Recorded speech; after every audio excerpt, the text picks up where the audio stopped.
Hello, fellow humans in business. My name's Nicole Ennin. I'm the founder of Org Empathy Consulting. Today, let's talk about measuring employee performance. As the end of the year approaches, many companies move into their annual performance review period.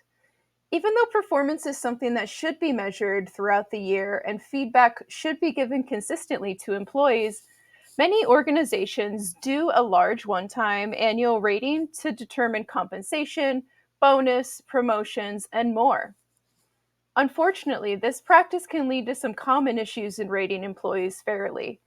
When we reduce an employee's behavior and contributions over an entire year to just one metric, we have a tendency to omit some important details. As managers, there are a few things that we can look out for when rating employees to ensure that we are taking into account the full picture of their performance. One thing that we should consider as managers when rating employees is recency bias. We are more likely to remember things that happened most recently and forget work that employees put in earlier in the cycle. When you're doing an annual review, you and your direct report should map out the projects that were performed throughout the cycle, making sure that you are able to put details and metrics to ones that happened early on so they are not forgotten. Another pitfall that we can fall into as managers is comparisons. We need to ensure we are comparing the employee to the expectations for their specific role instead of comparing them to others. Making comparisons is an easy place for our brain to jump, but it is likely that not all of the employees that you manage are in the exact same role on the exact same level.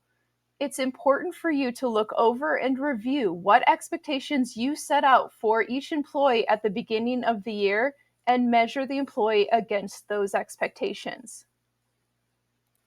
Another common bias to look out for is referred to as the halo and horns effect. This is when we tend to allow one memorable instance or a specific trait of an individual to overtake any others, and we rate only according to that specific behavior or trait. For example, maybe one of your employees had a really difficult time 6 months ago due to some personal issues. This caused a couple weeks of rough conversations and some conflicts with their coworkers. That time should not be overweighed in their review, especially if they made changes and improvements after the fact. There are many more things to consider during performance review time, but these are just a few examples to get you started. If you're interested in continuing to develop your management skills or want to develop the managers and leaders at your organization, feel free to check out my website, www.organizationalempathy.com, for more tips and resources. May the performance odds be ever in your favor. See you again soon.